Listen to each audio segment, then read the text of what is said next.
Bonjour les candidats. Aujourd'hui, le sujet que je vous propose est relatif à l'État unitaire aujourd'hui. En ce qui concerne l'État unitaire aujourd'hui, il faut d'abord se faire à l'idée qu'en droit, il existe traditionnellement, on ne reconnaît que deux formes d'État. C'est l'État fédéral et l'État unitaire. Mais dans ce sujet, ce qui nous intéresse, c'est l'État unitaire. Ce n'est pas l'État fédéral, hein, d'accord? Donc quand on parle de l'État fédéral, d'abord l'État fédéral c'est quoi? C'est un ensemble d'États qui acceptent de perdre une partie de leur souveraineté au profit d'un super-État qui les représente sur le plan international. Ces États qui ont accepté de perdre leur souveraineté au profit, leur souveraineté externe, au profit justement d'un super-État, conservent tous les attributs d'un État. Donc ce n'est pas l'objet de notre sujet. L'objet de notre sujet ici, c'est l'État unitaire. Quand on parle de l'État unitaire, c'est un État où il n'y a qu'un seul centre de décision, il n'y a qu'un seul centre d'impulsion. D'accord? Ce centre d'impulsion, c'est-à-dire que donc, c'est la même autorité, c'est-à-dire que ce sont, si vous voulez, des autorités centrales qui prennent aussi bien les lois nationales que les lois locales. Vous pouvez me dire de façon indirecte. Mais en tout cas de cause, il n'existe qu'un seul centre d'animation, un seul centre d'impulsion. Donc, mais maintenant, le sujet porte sur l'État unitaire aujourd'hui. Je vous avais dit la dernière fois que lorsqu'on devait étudier un sujet, obligation nous était faite de définir tous les termes du sujet. Tous les termes du sujet. Et donc, ici donc, mais n'oubliez pas, j'ai déjà situer le sujet dans son contexte, je crois que vous l'avez sous les yeux. Après avoir situé le sujet dans son contexte, j'ai posé le sujet. J'ai posé le sujet, je crois que vous commencez à maîtriser maintenant les différentes techniques de la dissertation juridique. C'est vrai que c'est un peu prématuré de le dire, mais au fur et à mesure que nous avançons, vous allez vous rendre compte que seulement, si vous voulez, ce n'est ni plus ni moins que de la routine. Donc j'ai essayé de définir l'État unitaire, j'ai déjà défini l'État unitaire. Après avoir défini l'État unitaire, j'ai défini ce qu'on appelle, défini aussi aujourd'hui. Et la définition que j'ai proposée par rapport à aujourd'hui, c'est que tout simplement ça renvoie à actuellement. Donc quand on parle de l'État unitaire aujourd'hui, il faut comprendre tout simplement l'organisation et le fonctionnement des États unitaires dans les sociétés actuelles. Maintenant, en ce qui concerne la problématique ou la délimitation et la problématique du sujet, la question que je me suis posée était celle de savoir est-ce qu'on devait envisager le sujet sous un angle général ou sous un angle national? C'est-à-dire, est-ce que quand on me pose la question de savoir l'État unitaire aujourd'hui, je dois uniquement axer la réflexion sur le cas du Sénégal ou bien m'interroger sur l'ensemble des États unitaires? J'ai considéré qu'il était souhaitable justement d'étudier le sujet en m'interrogeant sur l'ensemble des États unitaires. C'est pourquoi j'ai posé la question de savoir, donc ma problématique va tourner autour de la question de savoir à quoi renvoie l'État unitaire dans les sociétés contemporaines. Un autre pour poser la question de savoir qu'est-ce qui caractérise l'État unitaire dans les sociétés contemporaines. Maintenant, après avoir posé votre problématique, si vous avez posé votre problématique, maintenant il faut dégager l'intérêt suscité par le sujet. L'intérêt suscité par le sujet, je vous avais dit la dernière fois que le devoir de droit ou la dissertation juridique supposait une certaine culture juridique. Et cette culture s'acquiert par la lecture. Or, le constat qui est fait aujourd'hui, c'est que nous autres, si vous voulez, étudiants, sommes réfractaires à la lecture. Nous ne lisons plus. Or, vous ne pouvez pas être un excellent juriste, vous ne pouvez pas être un bon juriste si vous ne lisez pas. Il faut beaucoup lire. Parce que si vous voulez être un juriste, il faut fréquenter les juristes. Or, les juristes s'expriment dans les livres. Maintenant, en ce qui concerne justement l'intérêt, l'intérêt ici partit d'un constat. Le constat, c'est quoi? C'est que pratiquement dans tous les États unitaires, on assiste à un transfert justement de compétences du pouvoir central au profit des collectivités locales, d'accord? Mais ce transfert de compétences soulève une difficulté. Soulève des difficultés parce qu'il y a un débat qui consiste à dire est-ce que ce transfert de compétences au profit de collectivités locales peut être effectif? Effectif, c'est-à-dire que est-ce que tout simplement, est-ce que le pouvoir central, en transférant des compétences au profit des collectivités locales, est-ce qu'on est en droit de s'attendre justement à des résultats probants? C'est-à-dire que l'objectif qui est visé, est-ce qu'il sera atteint? Pour certains auteurs, pour certains auteurs, ils considèrent que dans les pays sous-développés, l'effectivité peut poser un certain nombre de problèmes. Pour la bonne et simple raison, parce que tout simplement, dans les pays pauvres, les collectivités locales ne disposent pas d'assiettes ressources leur permettant de faire face justement aux, si vous voulez, par exemple, justement aux compétences qui leur sont conférées. Je vais vous expliquer pour que vous compreniez davantage comment ça se passe. Nous sommes dans un État unitaire. Prenez l'exemple du Sénégal. Quand on dit que le Sénégal est un État unitaire, qu'est-ce que ça signifie? Quand je dis que c'est un État unitaire, je vous avais dit que c'est un État qui ne comporte qu'un seul centre d'impulsion. Ici, le Sénégal. Vous prenez le Sénégal. Vous avez un seul pouvoir exécutif, un seul pouvoir législatif, un seul pouvoir exécutif, judiciaire. Mais tous ces pouvoirs-là sont, si vous voulez, par exemple, concentrés au niveau du centre, c'est-à-dire à Dakar, dans la capitale. On est d'accord. Donc c'est le pouvoir exécutif, le pouvoir législatif, le pouvoir central qui sont censés édicter des normes destinées à des populations qui sont très éloignées justement de la capitale. Parce que je vous avais dit, lorsqu'on étudiait l'État, que dans un État, il fallait impérativement qu'il y ait ce qu'on appelle un pouvoir politique. Et ce pouvoir politique se traduisait par une relation de domination et d'obéissance. Par relation de domination et d'obéissance, c'est qu'il fallait qu'il y ait des, si vous voulez, des autorités, des personnes qui sont censées prendre des décisions. Mais maintenant, le problème qui se pose, c'est quoi? C'est que lorsque vous êtes au niveau du centre, au niveau de la capitale, et que vous devez prendre des décisions, c'est-à-dire que le président Macky Sall est à Dakar, les députés sont ici à Dakar. Or, ces députés, ou si vous voulez, le président de la République, sont censés prendre des décisions qui sont destinées aux habitants de Kédougou. Mais parfois, le risque, c'est que, justement, puisque étant éloignés de ces populations, le risque est qu'ils peuvent prendre des décisions qui ne sont pas appropriées ou bien adaptées aux préoccupations de ces populations. Par crainte qu'il en soit ainsi, qu'est-ce que le pouvoir central fait? Le pouvoir central, si vous voulez, met en place un certain nombre de mécanismes. Entre autres mécanismes, c'est la décentralisation. C'est-à-dire que maintenant, il y a des questions, donc le pouvoir va dire, il y a des questions d'ordre national, moi je vais m'occuper des questions d'ordre national, mais vous les populations, c'est-à-dire que donc vous, les collectivités locales, vous allez vous occuper des questions d'ordre local. D'accord?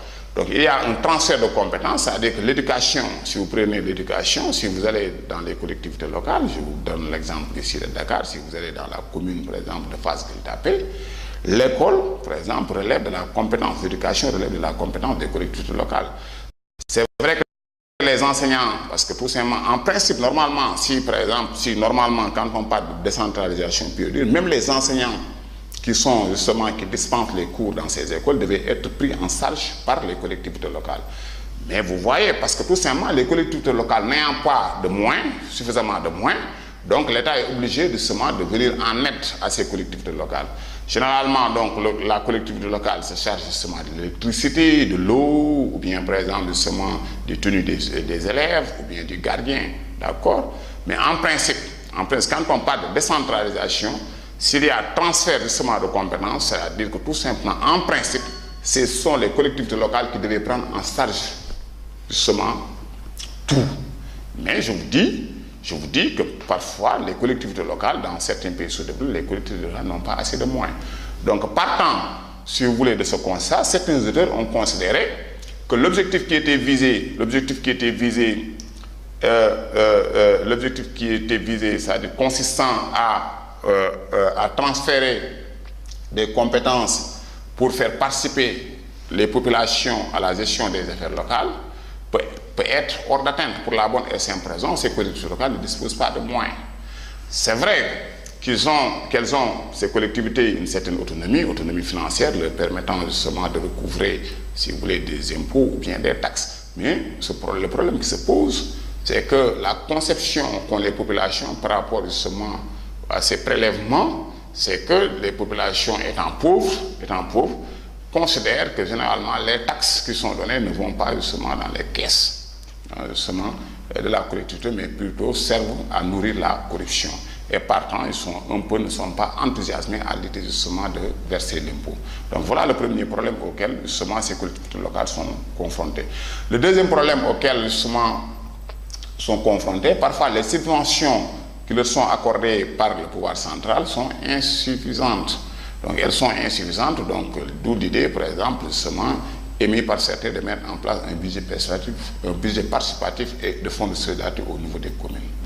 Mais c'est vrai que c'est une solution, mais c'est une solution qui ne peut être qu'une réponse à long terme. En cas de cause, donc sans la mise en place de moyens de financement, je dis donc en cas de cause, sans la mise en place de réels moyens de financement, la décentralisation juridique souhaitée risque d'être plus virtuelle que réelle. Donc maintenant, en ce qui concerne le plan, la question que j'avais posée est celle de savoir, vous vous rappelez la problématique que j'avais posée. La problématique que j'avais posée, à quoi renvoie l'État unitaire dans les sociétés contemporaines. Donc pour moi, donc, il y a deux questions, si vous voulez, deux réponses. La première réponse, c'est qu'aujourd'hui, les États unitaires sont strictement unitaires dans leur essence. D'accord? Maintenant, et que dans leur fonctionnement, c'est les États qui sont décentralisés. Nous reviendrons de façon plus ample sur la décentralisation parce que j'ai préparé un sujet sur la décentralisation et la déconcentration. Et maintenant, donc, la première partie, si vous voulez, donc, grand 1, un État strictement unitaire dans son essence. D'accord? Quand on dit un État strictement unitaire dans son essence, ça veut dire que, donc, si vous constatez pratiquement tous les États unitaires, le constat est que l'unité demeure toujours le fondement de l'État unitaire. Ça, c'est la première remarque. C'est que l'unité devient toujours le fondement de l'État unitaire. Maintenant, le deuxième constat, c'est qu'aujourd'hui, ce modèle unitaire, justement, par exemple, connaît un certain assouplissement par la voie de ce qu'on appelle la déconcentration. Et ne confondez pas décentralisation et déconcentration. Quand nous verrons la décentralisation et la déconcentration, vous verrez que justement, c'est vrai qu'il s'agit de deux notions qui entretiennent si vous voulez, une certaine parenté, mais la décentralisation est différente de ce qu'on appelle la déconcentration. Nous y reviendrons. Donc, en grand A, j'ai mis l'unité comme fondement de l'État unitaire. Donc, fondement de l'État unitaire, j'ai rappelé que, d'abord, ici, j'ai mis plus l'accent sur la définition de l'État unitaire. Si vous voulez, les caractéristiques de l'État unitaire. J'ai essayé de montrer que l'État unitaire s'articulait autour du principe de l'unité. D'accord? Donc, il y avait donc l'État lui-même est le seul centre de décision et d'animation. Donc, il est le maître des lieux sur son territoire et sur sa population. D'accord? Mais maintenant, on a essayé de montrer qu'il y avait deux caractères, si vous voulez, deux traits qui caractérisent l'État unitaire. C'est d'abord la simplicité organisationnelle et la cohésion de l'élément humain. Quand on dit la simplicité de l'organisation, la simplicité organisationnelle, ça veut dire que tout simplement, que dans un État unitaire, il n'y a pas de partage de souveraineté. D'accord? Il n'y a pas de partage de souveraineté. C'est-à-dire que la souveraineté relève, si vous voulez, de la compétence exclusive du pouvoir central. La compétence exclusive du pouvoir central. D'accord? Maintenant, l'unité, donc la deuxième idée à retenir quand on dit l'unité, c'est que dans sa structure, il y a une organisation unique, ne comportant donc qu'un seul appareil, d'accord, un appareil politique qui satisfait, en principe, à toutes les fonctions étatiques, d'accord. Il y a donc unicité. Donc ça veut dire que dans un État unitaire, on n'a qu'un seul pouvoir exécutif, un seul parlement et une seule organisation judiciaire, d'accord. Donc un seul, rappelez-vous que dans un État unitaire, c'est pour ça qu'on dit unité, il y a un seul pouvoir exécutif, un seul parlement. Alors que si vous allez dans les États fédéraux, dans le cadre d'un État fédéral, qu'on oppose souvent à l'État unitaire, vous pouvez avoir, si vous voulez, plusieurs exécutifs, il y a plusieurs parlements, parce que là-bas, rappelez-vous que ce sont des États qui ont accepté justement de si vous voulez, par exemple, de perdre une partie de leur souveraineté au profit d'un super-État qui les représente sur le plan international. Mais donc, c'est vrai que ces entités qui ont accepté de perdre une partie de leur souveraineté au profit justement d'un super-État, conservent tous les attributs d'un État. C'est-à-dire que donc, ils ont un pouvoir exécutif, ils ont un pouvoir judiciaire, ils ont un parlement. Donc, ce qui fait que donc, dans le cadre d'un État fédéral, il y a plusieurs centres de décision. Vous allez, par exemple, c'est ce qui explique, quand je donne un exemple très terre à terre, vous allez aux États-Unis, parfois vous pouvez aller dans un État où l'avortement est, si vous voulez, autorisé, vous allez dans un autre État, alors qu'il s'agit des États-Unis, vous allez dans un autre État, alors que là-bas, si vous voulez, l'avortement est condamné ou passible d'une condamnation pénale. Alors que dans le cadre d'un État unitaire, cela est impensable. Sans dire, dans le cadre d'un État unitaire, les décisions, si vous voulez, ou c'est les lois, si vous voulez, qui régissent les rapports des individus vivant à Dakar, ce sont ces mêmes lois qui régissent les rapports des individus vivant à Bakel ou bien à Diourbel. Donc vous voyez, alors que dans le cadre justement de l'État fédéral, il y a donc, si vous voulez, une pluralité de centres de décision. Quand on dit qu'ici, il n'y a qu'un seul centre de décision, ça signifie tout simplement que les décisions qui sont prises par le pouvoir central, ce sont des décisions qui s'imposent sur l'ensemble justement des individus vivant sur le territoire de l'État. Donc, il n'existe qu'une seule organisation politique, une seule organisation juridique, incarnée par un seul centre d'impulsion. C'est ça que vous devez comprendre. Donc, en ce qui concerne la cohésion de l'élément humain, il faut dire que l'État est dans son élément humain. L'État est dans son élément humain, je reprends encore pour que vous puissiez comprendre davantage, dans le cadre d'un État fédéral, l'État n'est pas un dans son élément humain.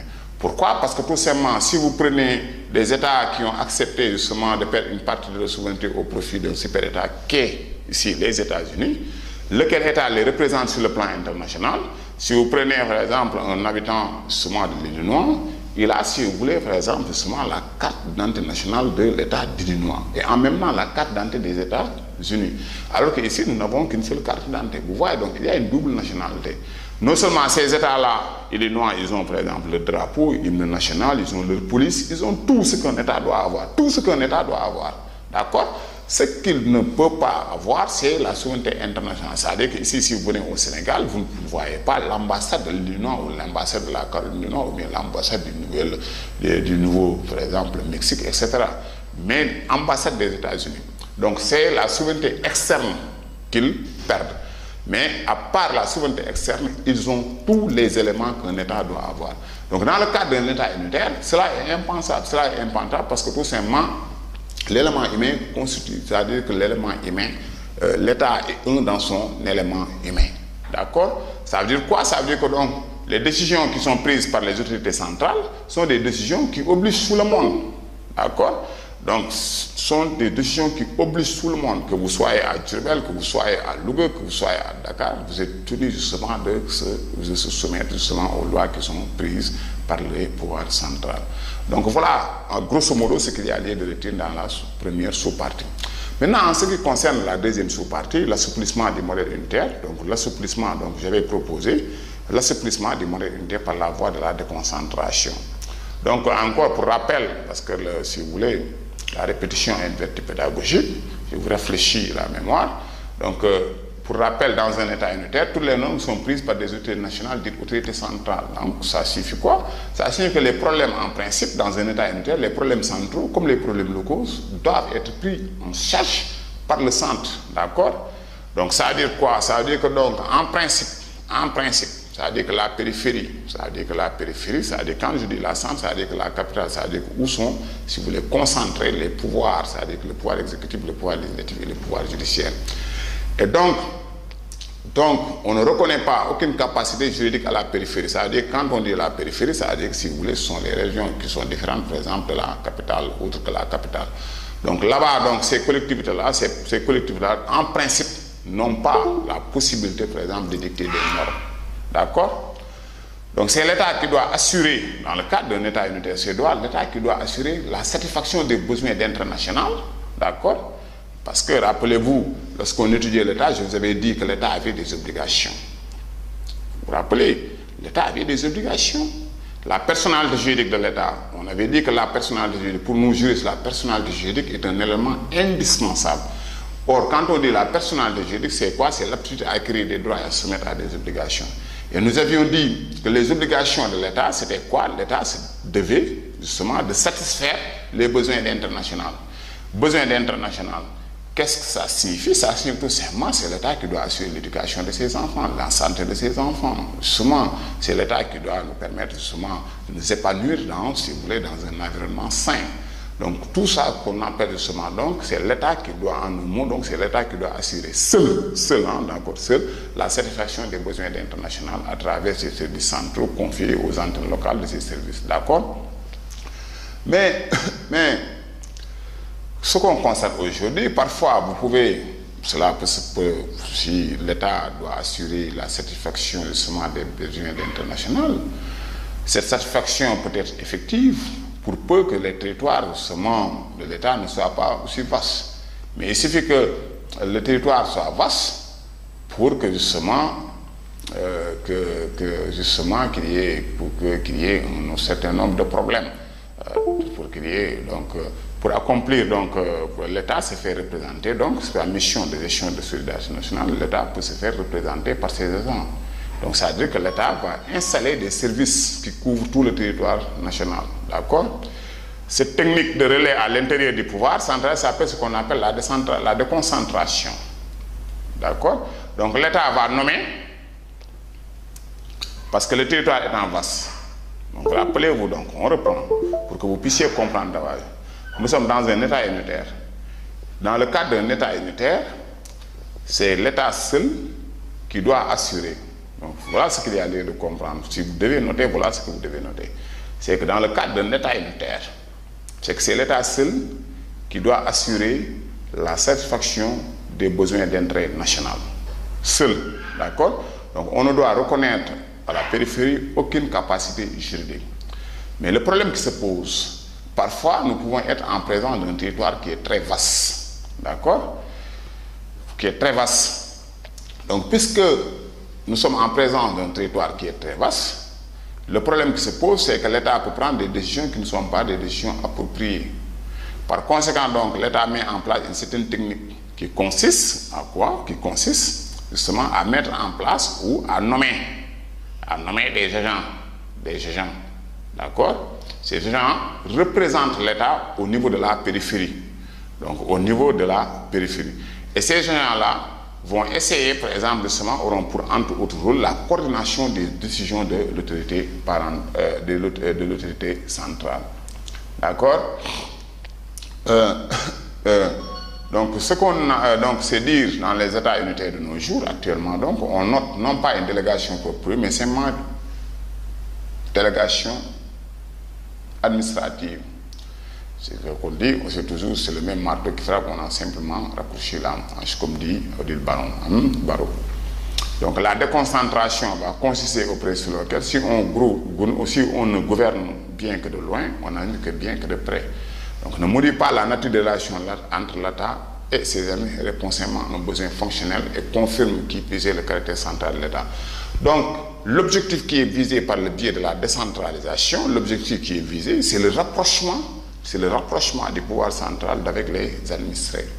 Parce que tout simplement, lorsque le pouvoir central est très éloigné, lorsqu'il est très éloigné des populations, il y a fort à parier que les décisions justement qu'il est appelé à prendre peuvent être justement inefficaces ou inadaptées aux préoccupations des populations.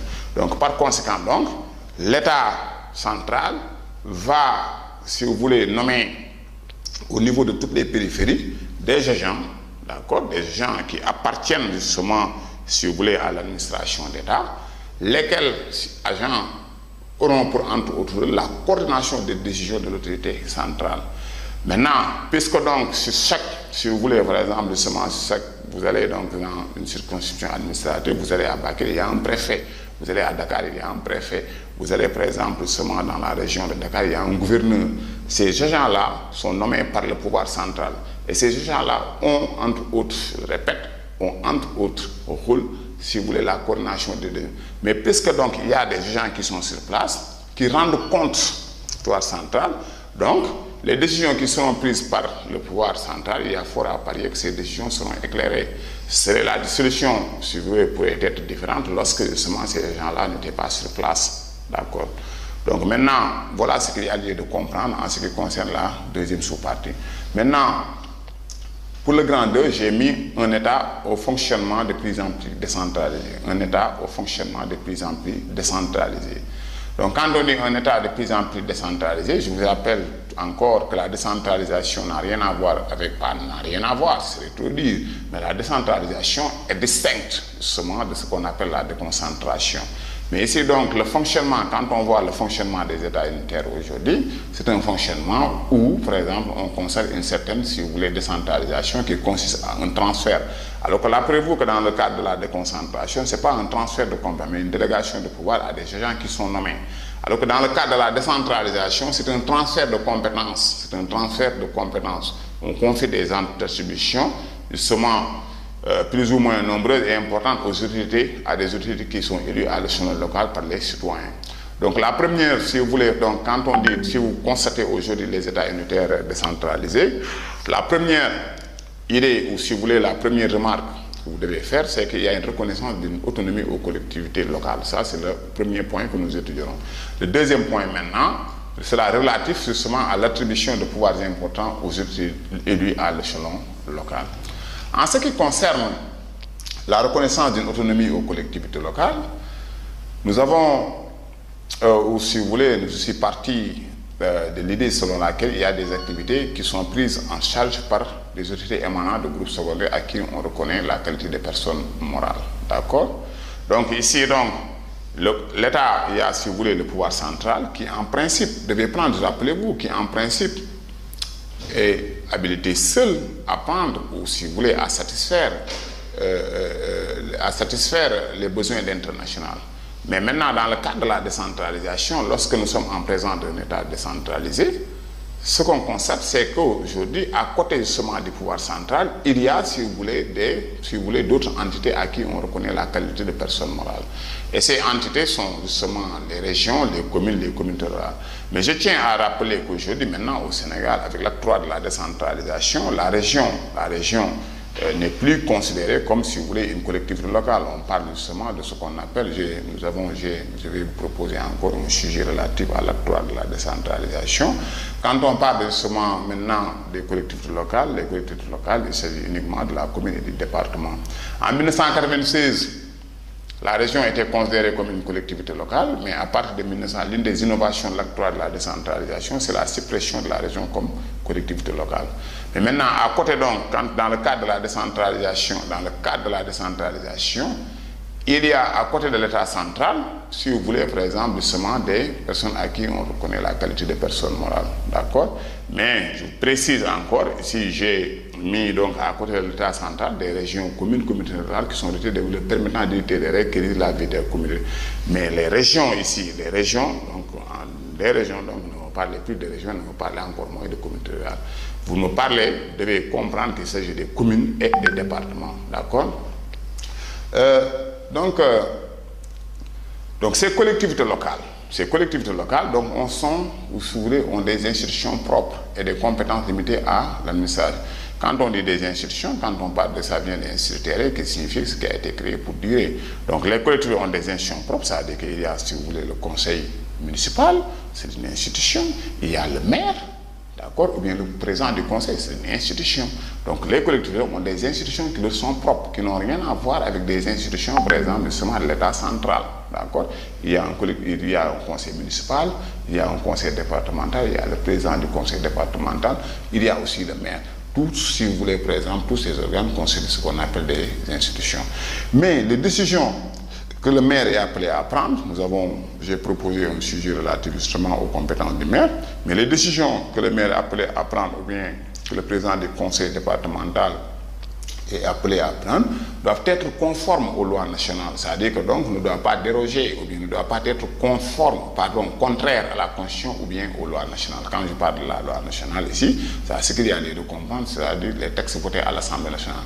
Le maire, c'est vrai que donc on lui donne la possibilité d'édicter des normes, entre autres justement normes, le maire peut interdire, si vous voulez, le stationnement de camions. le maire peut demander, par exemple, justement, si vous voulez, par exemple, la démolition de bâtiments qui menacent ruine. Mais toutes les décisions qui doivent être prises par le maire doivent être conformes, c'est-à-dire que justement aux lois nationales et à la Constitution. C'est-à-dire que ce sont des décisions qui ne doivent pas porter atteinte justement aux droits et libertés des administrés.